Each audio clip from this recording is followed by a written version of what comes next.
안녕하세요. 옛이야기입니다. 옛 이야기의 사연을 여러분들에게 읽어드릴 DJ 유진입니다.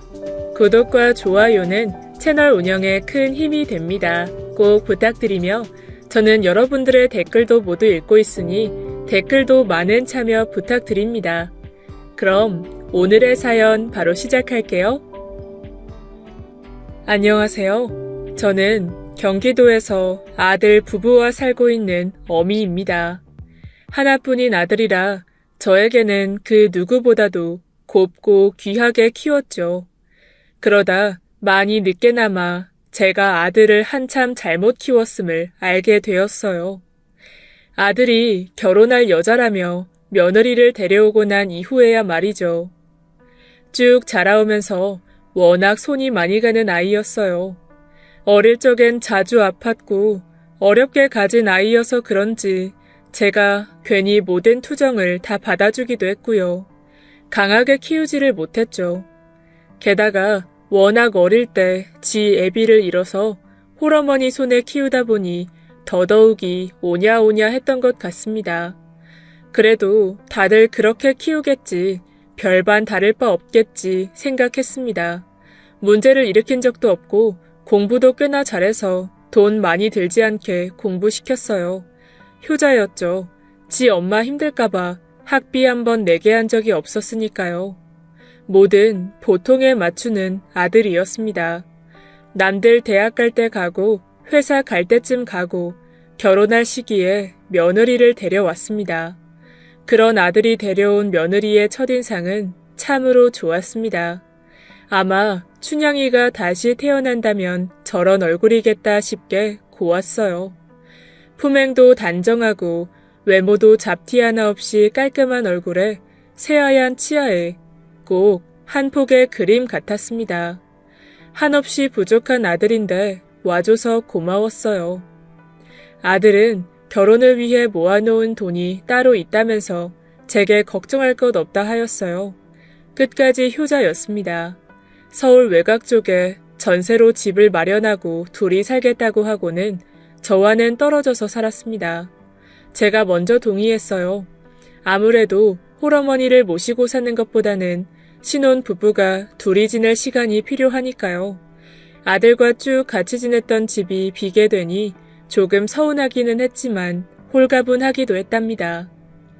이래저래 지 앞가림하느라 바쁜 아들이었던지라 집안에서는 아무것도 못했거든요. 옷도 제가 다 빨아주고 밥도 챙겨주고 몸만 컸지 늘 아이 같았거든요. 그런 뒤치다꺼리를 안 하게 되니 하루가 어찌나 길던지 그제야 저도 여유로운 시간이 좀 생겼어요. 고운 내 며느리는 그래도 나 혼자 있는 게 마음에 걸렸던지 한 번씩 집에 찾아왔어요. 한 번씩 안부를 묻기도 하고 제가 좋아하는 간식을 물어서 사들고 오기도 했죠. 참 예뻤습니다. 와서도 어찌나 빠릿빠릿한지 가만히 있지를 않는 아이였어요. 집 청소를 해주기도 하고 며느리가 가져온 음식을 넣어주는 척하면서 냉장고도 한 번씩 닦아주고 부지런함과 깔끔함이 몸에 밴 아이였습니다. 똑똑한 아들 녀석이 역시나 제대로 된 색시를 얻었구나 했어요. 그러다 며느리와 아들의 일이 바빠지면서 며칠에 한 번씩 들러주던 며느리의 발길이 점점 끊길 때쯤 아들 내외의 집에 들르게 되었습니다. 어찌나 며느리 생긴 모습 그대로 깔끔하게 정리하고 사는지 맞벌이를 한다더니 상당히 부지런하구나 싶었어요. 검사를 할 생각은 아니었지만 눈에 잘 보였어요. 갑자기 치운 게 아니라 며느리 몸에 밴 듯한 정리정돈이나 청소 방법들이 말이죠. 게다가 제가 예고 없이 방문했음에도 있던 것들로 뚝딱 상을 차리는데 너무나 대단해 보였습니다. 반대로 저라면 내놓을 찬이 없어서 밖에라도 뛰어나가 뭘 사왔을 것 같은데 며느리는 그럴 것 없이 차분하게 화려한 상을 내왔어요. 제가 왔으니 대접해 드린다면서 말이죠. 꼭 숨은 고수 같은 느낌이었다랄까요? 정말 다시 한번 며느리 참 잘 얻었다 싶었습니다. 안 그래도 아무것도 할 줄 모르는 아들이 걱정됐는데 저렇게 똑 부러지고 살림도 잘하는 며느리가 붙어 있으니 더욱 안심이 되었습니다. 아무래도 팔은 안으로 굽는다고 앞에 자랑했던 아들의 똘똘한 구석은 그저 딱 자기 앞가림에만 한정되어 있었어요. 한마디로 똑똑은 한데 똘똘하지는 못합니다. 밥통 작동법도 몰라서 제가 며칠 외출했을 때 내내 생라면만 먹었던 녀석이에요. 당연히 세탁기도 돌릴 줄 모릅니다. 머리가 좋아 금방 알 것 같은데 아예 알고 싶어 하지를 않았어요. 계란 후라이 하나도 할 줄을 몰라서 새 프라이팬을 다 태워 먹은 적도 있어요. 집이 홀랑 다 탈 뻔했답니다. 그런 녀석이 지 앞가림이라도 잘하고 멀쩡하게 사니 얼마나 다행인지요. 게다가 그 부족함을 다 채워줄 완벽한 며느리까지 있으니 든든했어요. 몇 번씩 들렀던 아들네외 집 방문도 점점 줄어들었고 갈 때마다 완벽했던 며느리의 살림은 제가 더 거들 것도 없었기에 챙겨줄 것도 줄었죠. 그런데 어느 날부터인가 아들네외 낌새가 이상했습니다. 결혼하고 몇 달간 찾아오지도 않던 아들 녀석이 갑자기 엄마가 보고 싶어서 온 거라면서 퇴근길에 집으로 찾아왔어요. 그리고는 꼭 결혼 전처럼 밥을 해달라고 조르고는 편하게 밥까지 얻어먹었죠. 그래서 눈치가 이상해서 며느리와 싸운 건지 물었어요. 순간 멈칫하는가 싶더니 금세 아들은 그런 일 없다고 했습니다. 아무 일 없이 잘 지내고 있고 그저 정말 엄마가 보고 싶어서 온 거라고 말이죠. 평소에는 하지도 않던 넉살을 떨어대면서 말입니다. 워낙 아니라고 질색팔색을 하기도 하고 한참 안 오다가 온 거니 그럴 수도 있겠다 생각했습니다.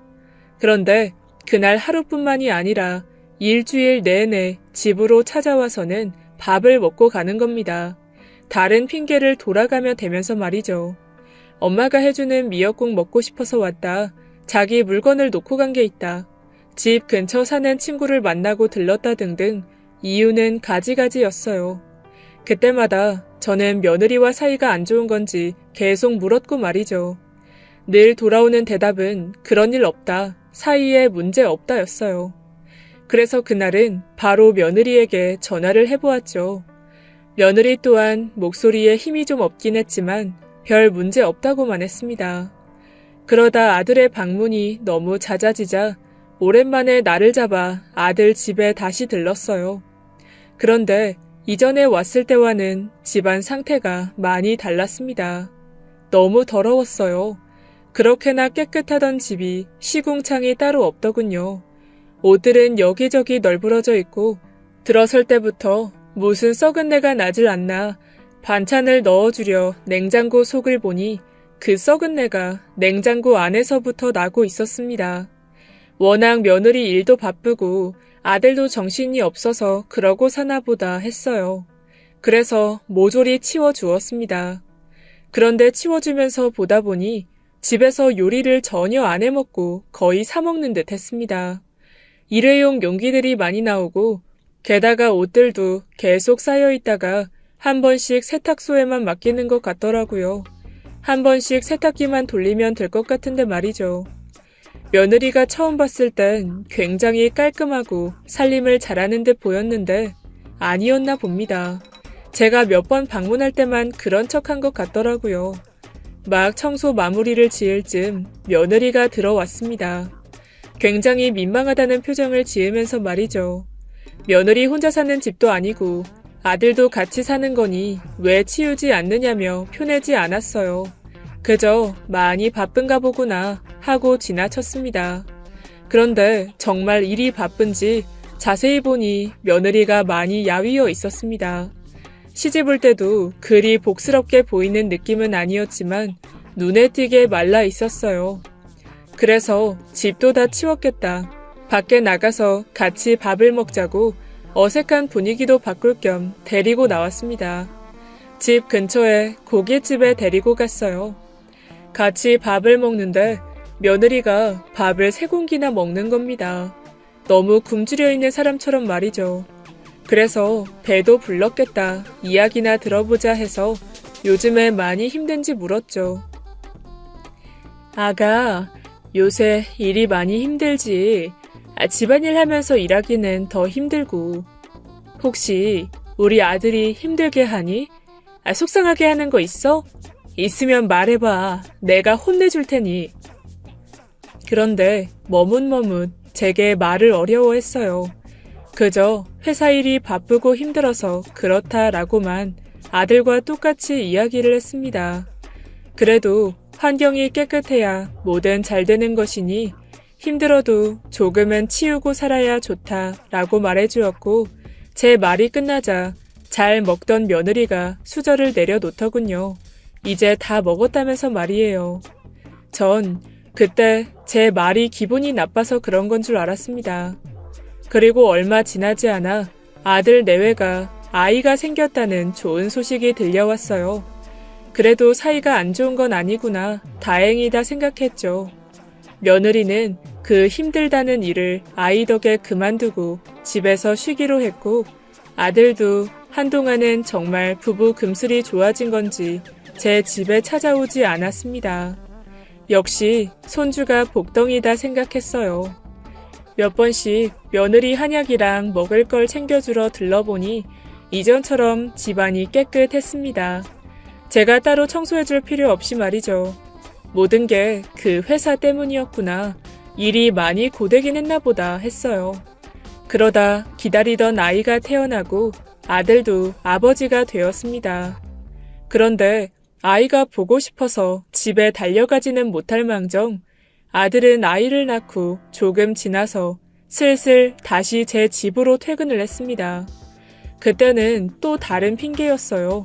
아이를 낳고 보니 엄마가 더 생각난다나 뭐래나 말도 안 되는 소리를 하면서 말이에요. 그리고는 아이가 생기기 전 예전처럼 다시 아들로 돌아와 저녁을 먹고 갔습니다.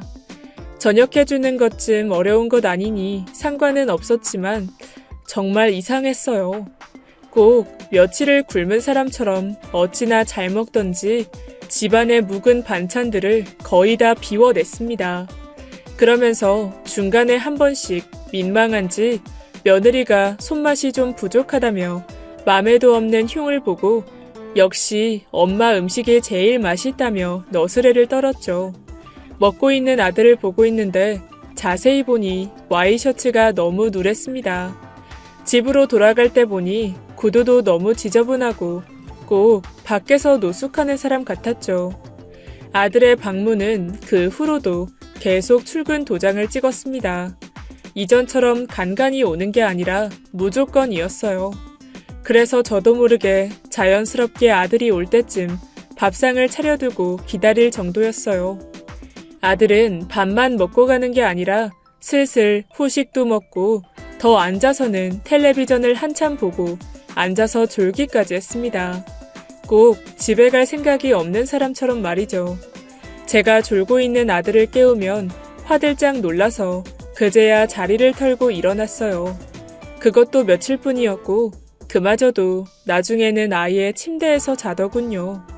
아기가 너무 울어서 잠도 설치나 보다 했어요. 전 나이가 있어서 저녁 9시가 되면 잠이 드는데 아들은 그 시간까지 꽉 채워서 머물다 갔습니다. 5시에 퇴근해서 제 집에 와서 그때까지 밥 먹고 쉬다가 가는 거죠. 처음엔 몇 번씩 오니까 반갑기도 하고 좋았는데 점점 여기가 식당인가 싶은 겁니다.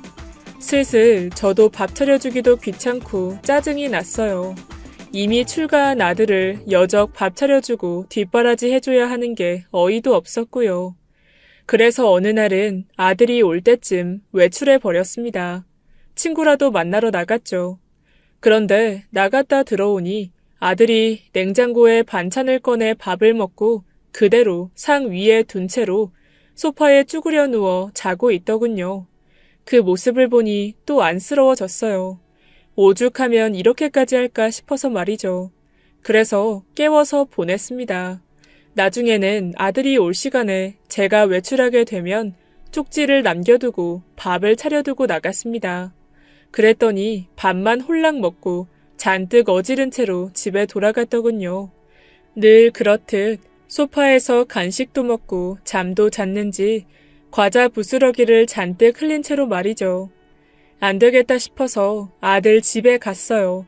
김치 갖다 주겠다는 핑계로 말이죠. 그런데 역시나 아니나 다를까 집이 아주 난장판이었습니다. 입구에서부터 아기 울음소리가 들려오는데 방 안에서 며느리가 아이를 안고 나오는데 그 모습에 너무 놀랐어요.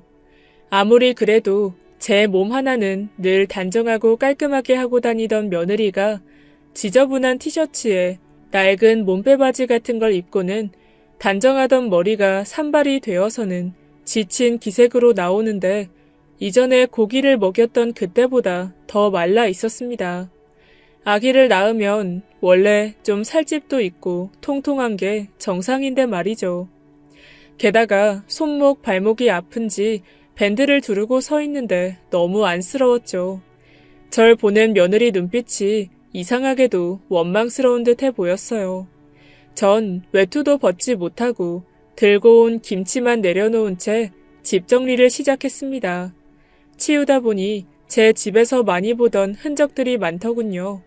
아들이 소파에 어질러 놓은 듯한 맥주캔, 과자 부스러기, 이리저리 널어진 와이셔츠들, 짝없이 뒹구는 양말들까지.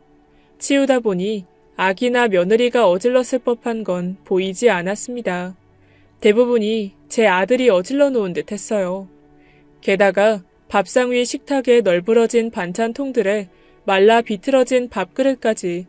누가 봐도 그놈 짓이었죠. 아무리 그래도 며느리 너는 집에만 있으면서 조금씩 정리를 하지 이게 뭐냐며 호통을 쳤어요. 아가, 아무리 그래도 조금씩 정리하면서 애기 볼 수 있잖니. 이게 뭐니? 사람 사는 집이. 제 말이 끝나자마자 아기를 안고 있던 며느리가 서럽게 울어댔습니다. 아기 우는 것과 똑같이 말이에요. 말없이 한참을 울더니 제게 하는 말이 어머님, 그 사람 남편 좀 데려가세요. 저 그 사람이랑 정말 못 살겠어요. 정말 손 하나 까딱 안 하는 사람이에요. 미치겠어요. 며느리는 하소연을 시작했어요. 제 아들이 정말 집안에서 아무것도 안 한다고 말이죠. 처음에 결혼하고서는 그럴 수도 있지 라고 생각했대요. 연애하는 동안에도 계속 아들이 자기는 아무것도 못한다, 살림 같은 거 모른다고 거의 선언하다시피 이야기했다고요. 그래서 며느리는 못할 수도 있지, 조금 그쪽 방면에 대해 부족할 수도 있겠다 정도로 알고 있었대요. 아무리 그래도 같이 사는 집인데 정말 아무것도 안 할 거라고는 생각하지 않은 것이죠.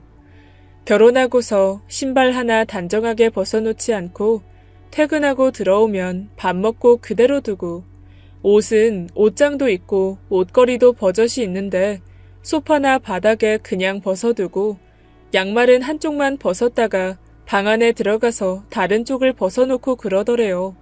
그래서 그걸로 많이 다퉜답니다. 어려운 거 아니니까 벗어놓아야 할 곳에 좀 벗어두라고 말이죠. 며느리가 한 번씩 혼내니까 그 소리를 듣기가 싫어서 제 집에 왔던 것 같더라고요. 전 별말 없이 키우기도 했고 오면 다 받아줬으니 말이죠. 그리고 정리라는 걸 한 번도 하는 걸 본 적이 없다는 겁니다. 대체 회사는 어떻게 다니는 건지 너무 궁금하다고요. 그리고 아기가 태어나면 달라질 줄 알았다고 했습니다. 책임감이라는 게 생기면 사람은 무조건 발전하니까요. 그런데 아이가 생기고 아들의 무책임과 게으름이 더 심해졌다는 거예요. 아이 울음소리가 듣기 싫으니까 혼자만 이어폰을 끼고 방 안에 들어가서 게임을 하거나, 집안일 하느라 손이 없어서 아이 기저귀 좀 갈아달라니까 갈아줬다고 거짓말을 쳐서 애기 엉덩이에 두드러기도 났다고요. 며느리가 모르면 가르쳐서라도 아들을 바꿔보려고 했는데 도저히 못하겠어서 포기했답니다. 결국에는 이혼까지 생각하고 있다고 저에게 말했습니다. 전 그래도 제 아들을 잘 알고 있다고 생각했는데 몰라도 너무 몰랐더군요. 적어도 저에게는 효자였는데 며느리에게는 무심하고 무능력한 남편일 줄이야. 제가 그 당시에 해줄 수 있는 건 며느리를 달래주는 것밖에는 없었어요. 집 정리를 어느 정도 도와주고는 며느리에게 이혼만은 안 된다고 설득했습니다. 아직은 철이 없어서 그런 것 같으니 조금만 더 기다려보자고 말이죠. 그런데 며느리의 뜻은 확고했어요. 아들이 바뀌는 걸 4년이나 기다렸다고, 더 기다렸다가는 자기가 죽을 것 같다고 말이죠. 전 더 이상은 할 말이 없더군요. 일단은 이혼만은 미루고 날 봐서라도 참아달라고 진정시키고는 집으로 돌아왔습니다. 그리고 퇴근 시간이 되니 또 그 망할 놈이 집으로 왔습니다. 뻔뻔하게 하는 말이, 엄마, 내가 어제 닭도리탕 먹고 싶다 했잖아. 그런데 왜 기본 반찬들밖에 없어? 장 못 봤어? 그래서 너무 열이 받아서 들고 있던 물컵으로 머리통을 내려쳤습니다. 닭도리탕 같은 소리 하고 있네. 너 돌이나 좀 잘해, 이 자식아. 씹고 있던 밥을 다 내뱉을 정도로 당황한 아들은 놀란 토끼 눈으로 절 바라봤고 전 여전히 씩씩대고 있었죠. 그리고는 며느리가 들려준 이야기를 하나하나씩 풀어서 물었어요. 집안일이랄 거 없고 네가 어지른 건 네가 치우는 정도는 적어도 하라고 말이에요. 그랬더니 아예 제 말조차를 이해를 못하는 겁니다. 똑똑한 녀석인 줄 알았는데 순 멍청이였어요. 제가 멍청이로 키웠습니다. 그 멍청이가 또 한다는 소리가, 그리고 애 키우는 거 그렇게 힘든 거 아니잖아. 엄마도 나 혼자서 잘 키웠잖아. 근데 와이프는 나한테 왜 그렇게 의지하려고만 하는지 모르겠어. 혼자서 잘하면 되지. 뭐든 나한테 이거 해달라 저거 해달라. 난리 아주. 그러면서 말도 안 되는 소리를 늘어놓는데 아주 기함할 뻔했습니다. 어디서부터 손을 써야 될지 모르겠던 와중에 자동으로 손이 날아가더군요. 등짝을 팍팍 때렸어요. 정신 차리라면서 말이죠. 아빠가 있는데 왜 애를 혼자 키워야 되니? 애 키우는 게 얼마나 힘든 건 줄 알아? 너 이러려면 결혼은 왜 했고 애는 왜 낳았어, 무책임하게. 대체 생각이라는 게 있는 거야, 없는 거야? 그간 며느리가 이렇게나 속이 터졌을 걸 생각하니 너무 미안했습니다. 아들은 제가 잔소리를 시작하자 너무 배고프다며 잔소리도 밥 먼저 먹고 듣자고 하더군요. 처먹는 것도 어찌나 꼴보기 싫던지요. 막막했습니다. 저 무지렁이를 어떻게 가르쳐야 되는 건지 말이에요. 아들은 배불리 밥을 먹고는 졸다가 제가 깨워도 일어나질 않았어요. 그러더니 아예 자고 간다는 겁니다. 집에서는 아기 울음소리 때문에 시끄러워서 잠을 못 잔다고 말이죠.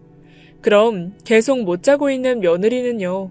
그 아이는 얼마나 힘들겠어요. 그래서 아들 신발을 현관 밖으로 던져버렸습니다. 가방이랑 자켓도요. 아들도 던져버리고 싶었지만 꿈쩍 않길래 차키를 창문 밖으로 던지니 알아서 나가 떨어지더군요. 아들을 쫓아내고 집 비밀번호를 바꿔버렸어요. 다신 못 오게 말입니다. 그리고는 며느리에게 전화를 걸었죠. 아이를 제가 일주일에 몇 번씩 봐주겠다고요. 힘들 때마다 제게 맡기라고 말입니다. 며느리는 괜찮다고 거절을 몇 번 하다가 제가 완강하니 늦게야 알겠다고 했어요. 그리고는 다음 날부터 제가 아들 집을 제 집처럼 들락거렸습니다. 밀려있는 집안일도 도와주고 며느리 잘하고 하고 아이를 보았죠. 눈치 보며 한참을 옥신각신하더니 며느리가 안방에 들어가 잠을 자는데 세상에 코 고는 소리가 방문을 넘어서까지 들리더라고요. 낮부터 자기 시작해서 해가 다 져서야 겨우 일어났습니다. 사부인이 봤으면 아마 우셨을 거예요. 귀한 딸 데려다가 저런 개고생을 시키고 있으니. 며느리가 워낙 속이 깊어서 끙끙대고 저한테만 겨우 이야기한 것 같더라고요. 정말 너무 미안했습니다. 며느리 자는 동안 음식을 좀 해놓고 깰 때쯤 차려줬어요. 아기는 내가 계속 안고 있으니 한술 뜨라고 했습니다. 너무 많이 자서 입맛이 없나 했는데 깨작대던 며느리가 눈물을 뚝뚝 흘리는데 그러면서 겨우 어렵게 꺼낸 말이 저는 애 키우는 게 그렇게 힘든 건지 몰랐어요. 애기도 좋아하고 잘할 수 있을 줄 알았는데 너무 힘들어요, 어머니. 요즘 너무 도망가고 싶어요. 그 말에 많이 힘들었을 텐데 그간 오래 버텼구나 싶었어요. 잠도 못 자고 먹는 것도 제대로 못 먹고 피곤하면 정신이 많이 힘들어요. 모든 애 키워본 엄마들은 알 겁니다. 철딱선이 없는 제 아들 하나 보고 온 며느리인데 너무 망가져버려서 처음 봤을 때 그 단정하고 예쁜 모습이 기억이 안 나더군요. 다 부르튼 입술, 빨간 눈, 푸석한 얼굴까지 안쓰러운 인상이 돼버렸어요. 다 그놈 때문이다 생각하니까 한숨밖에 안 났어요. 그래서 어렵게 말을 꺼냈습니다. 한 달 정도 친정에 가 있으면 어떻겠느냐고 말이죠. 휴가라고 생각하고요. 그래도 제가 시어머니이니 편하게 말하기가 얼마나 어렵겠어요. 절대 안 하겠다고 하죠. 그래서 밥 먹던 며느리에게 지금 바로 씻고서 한껏 꾸미고 나오라고 했어요. 예전에 처음 봤을 때처럼요. 어리둥절해 하다가 정리를 마무리하고 나올 때쯤 사부인을 모셨습니다. 너무 힘들어 보이는 모습을 사부인이 보면 마음 아파하실까봐 꾸미고 나오라고 했어요. 막 꾸미고 나온 며느리가 사부인을 보고 어리둥절해하고 있는데 그때 다시 말을 꺼냈습니다. 사부인, 우리 아가가 육아한다고 고생이 너무 많아서요. 친정에 한 달 정도 보내려는데 제 말은 어려워하네요. 바로 같이 가주셨으면 해요. 아이, 사돈, 전 또 무슨 큰일이라도 난 줄 알고 놀라서 왔네요. 안 그래도 얘가 요새 연락도 잘 없고 보러 가겠다고 해도 마다해서 걱정이었는데 이렇게라도 보내요. 신경 많이 써주셔서 감사해요. 그제야 며느리가 못 이기는 척 움직이더라고요. 사부인 별 낯도 없고 귀한 딸내미 고생시켜서 죄송스러웠는데 며느리가 단 한마디도 제 아들 때문에 힘들단 그런 말도 안 한 것 같더라고요.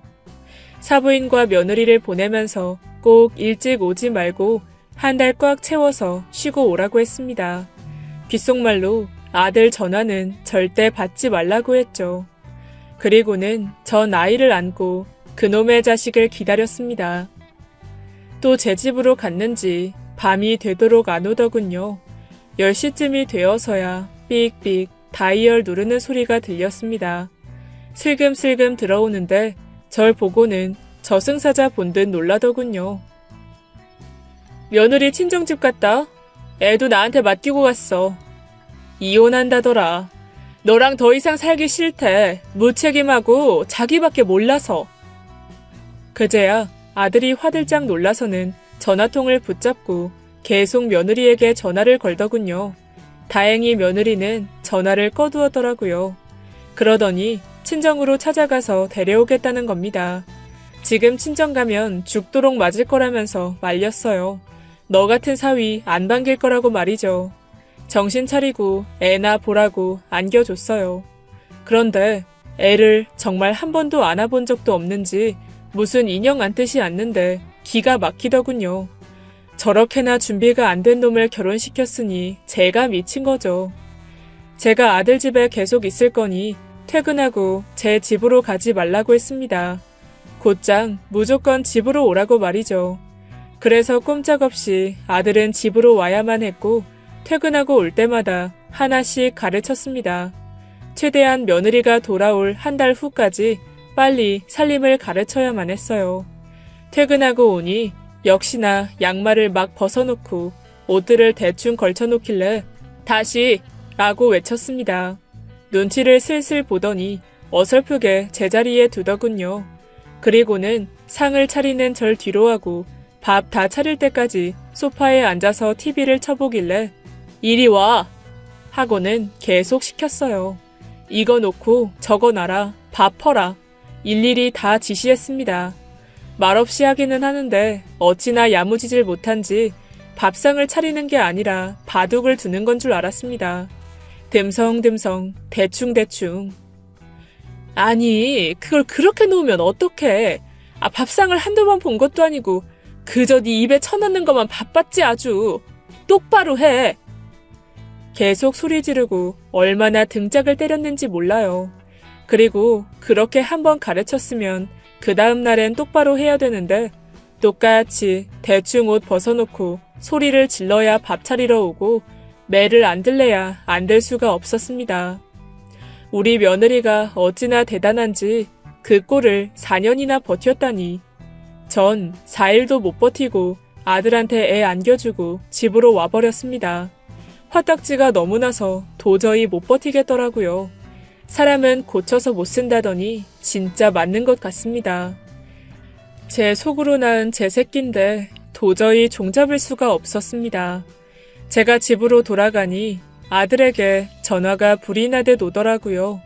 전화도 꺼버리고 안 하던 일을 오랜만에 하려니 너무 피곤이 쌓여서 잠이 들어 버렸죠. 좀 자고 일어나니 아들에게 60통이 넘게 전화가 와 있더군요. 그래도 그러면 안 되지. 좀 있으면 며느리 올 텐데 빨리 아들 고쳐놔야지 싶어서 다시 아들 집으로 갔죠. 그랬더니 무슨 전쟁 난 줄 알았습니다. 아들이 무슨 거지도 그런 산거지가 있나 싶게 너덜너덜해져서는 절 보고 울먹이더군요. 애가 계속 운다면서요. 자세히 보니까 애 분유 먹일 줄도 몰라서 그냥 생 우유가 젖병에 담겨 있고 기저귀가 불룩한 겁니다. 그냥 한숨 크게 쉬고 애를 받았어요. 그러자마자 아들은 자기 방으로 뛰쳐 들어가 버리더라고요. 그 꼴들을 보니 도저히 한 달로는 택도 없을 것 같았어요. 그래서 아들에게 말했습니다. 차라리 회사 일을 더 늘리라고 말이죠. 집에 일찍 들어올수록 더 어지르고 며느리 속만 뒤집으니 그 시간에 돈을 더 벌라고 말입니다. 그랬더니 단순한 놈이 바로 알겠다고 하더라고요. 그리고 마음 약한 며느리가 한 달을 채 안 채우고 돌아왔습니다. 다행히 친정에서 좀 쉬었는지 이전과는 다르게 얼굴에 살이 좀 차올라서 왔습니다.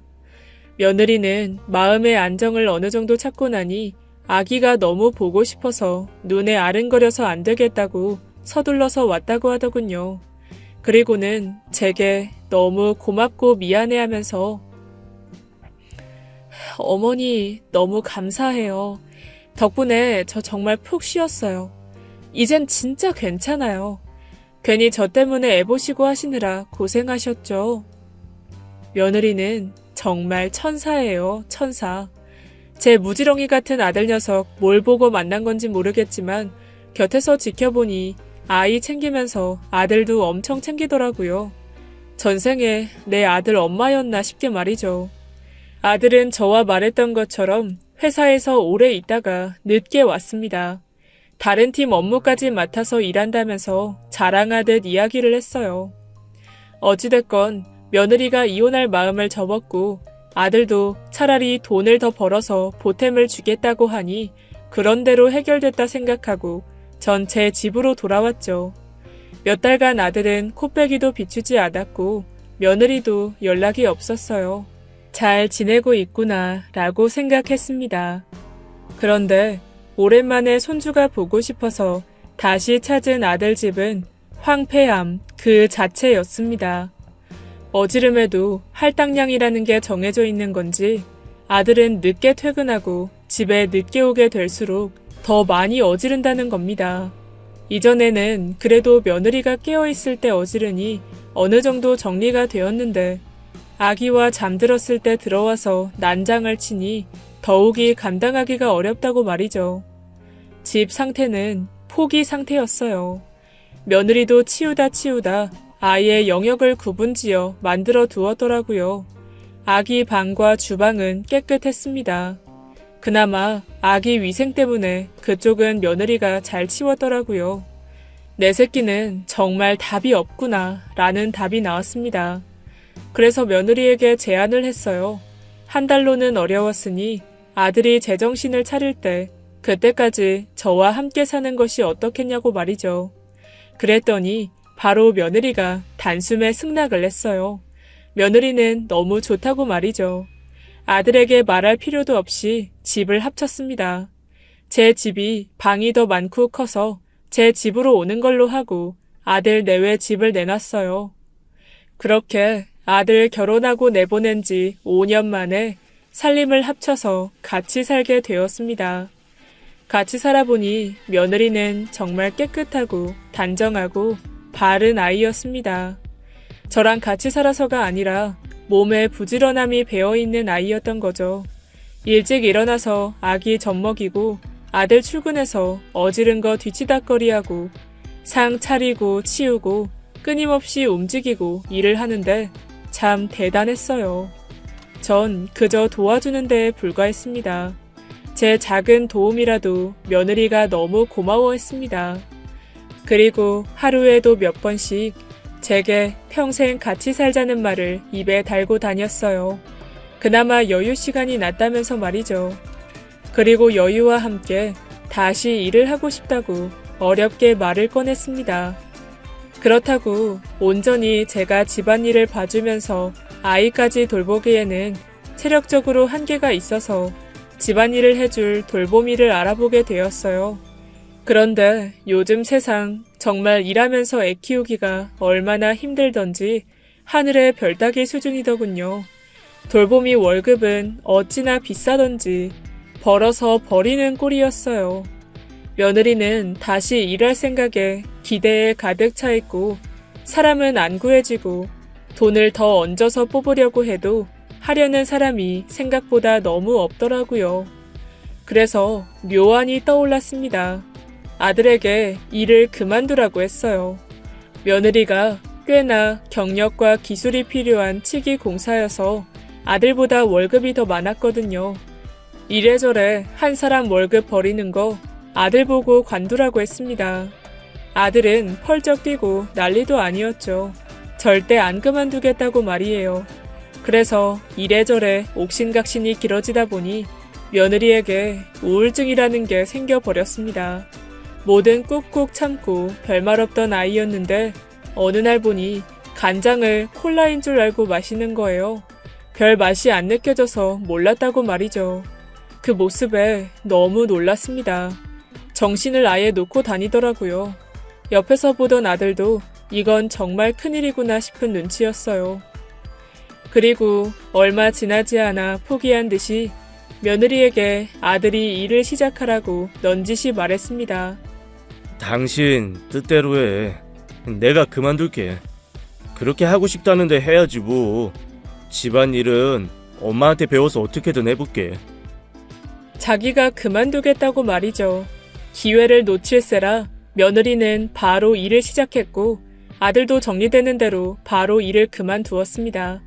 그래도 이전보다는 아들이 많이 달라졌어요.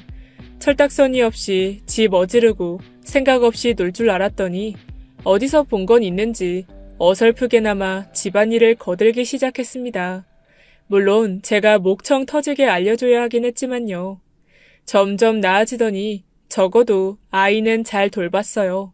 아기 울음소리가 들리지 않았거든요. 밥까지는 하지 못했지만 아이가 낮잠 잘 시간을 잘 활용해서 집도 치우고 세탁기도 돌리고 조금씩 나아지는 모습이었어요. 장족의 발전이었죠. 일하기 시작한 첫날 며느리가 집에 돌아오자 아들이 어깨를 주물러 주더군요. 며느리 생각은 하나도 안 하고 지 생각만 하고 사는 줄 알았는데 그래도 며느리가 우울해하고 많이 아파 보이니 아들이 신경을 많이 썼습니다. 그게 다 불행해 보이는 며느리가 행복해지길 바래서였을 거예요. 지도 생각이 있으면 많이 느꼈을 거예요. 세상에 역지사지 절대 안 되거든요. 정말 닥쳐서 자기가 해야 그때 느껴요. 상대방이 얼마나 힘들었었는지요. 며느리는 아직도 일을 하고 있어요. 돈 잘 벌고 꽤나 능력 있는 며느리랍니다. 그리고 아들은 아직도 집에서 애를 보고 살림을 하고 있죠. 예전에 그 무지렁이 같은 모습은 어디 가고 저 없이도 혼자 아주 잘합니다. 집안일은 물론이고 손주 머리도 잘 묶어주고 유치원도 잘 데려다 줍니다. 제대로 역지사지를 실행하고 있죠. 그런 말 있잖아요. 역으로 지랄해야 사람이 지일인 줄 안다 라고. 반강제적이긴 했지만 제가 억지로 며느리와 업무를 바꾼 덕에 아들은 철이 많이 들었습니다. 이제는 밥도 잘해요. 끼니 중에 한 끼만 제가 하고 있고 나머지는 다 아들이 차립니다. 몇 년은 많이 힘들었는데 그래도 익숙해지고 반복하면서 아들은 베테랑이 되었습니다. 아이 밥을 챙기면서 저도 잘 챙기고 며느리 도시락도 새벽마다 싸요. 아이 안고 장도 잘 보고 확실히 살림은 여자보다 남자가 나은 것 같더라고요. 체력적으로 다르더라고요. 배우고 나니 더 잘하고 말이에요. 한 손에 아이를 들고 청소기 돌리고 빨래 널고 하는데 꽤 멋진 아들의 모습이었습니다. 그리고 아들도 직장 생활하면서 집안일로 스트레스 받던 며느리와는 다른 힘든 부분이 있었던 것 같더라고요. 책임감이 없는 녀석인 줄 알았더니 책임감으로 때려치우고 싶은 회사에서 5기로 버텼던 거죠.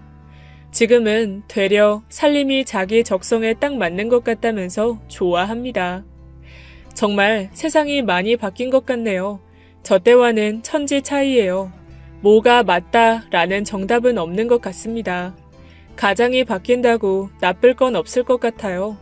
애초에 제가 조금이라도 아들 교육을 열린 마음으로 시켰다면 이렇게 제가 고생하진 않았을 거고 며느리가 힘들진 않았을 텐데 그거 하나가 걸리네요. 아들이라고 집안일과는 별개라고 키운 것. 제가 홀어머니라서 부족하지 않게 키우려고 너무 감싸 키운 것 말이죠. 슬슬 전 이 집에서 나올까 합니다. 이제 정말 제가 필요가 없거든요. 그리고 저도 좀 혼자 살고 싶네요. 나이 들고 홀어머니라고 해서 아들 내외에 붙어 살고 싶어 하진 않거든요. 혼자 있는 시간이 워낙 없었다 보니 혼자 편하게 살고 싶어요. 모자란 아들 녀석 흠 감추려다가 벌써 몇 년이 흘러버렸네요. 세상에 제 자식만 귀한 것 없더군요. 모두가 귀한 자식입니다. 내 자식 간수만 잘하면 인생의 반은 편하게 가는 것 같아요. 지금까지 예디약이었습니다. 끝까지 함께 해주신 여러분 진심으로 감사드리며 저는 내일 이 시간 다시 돌아올게요. 감사합니다.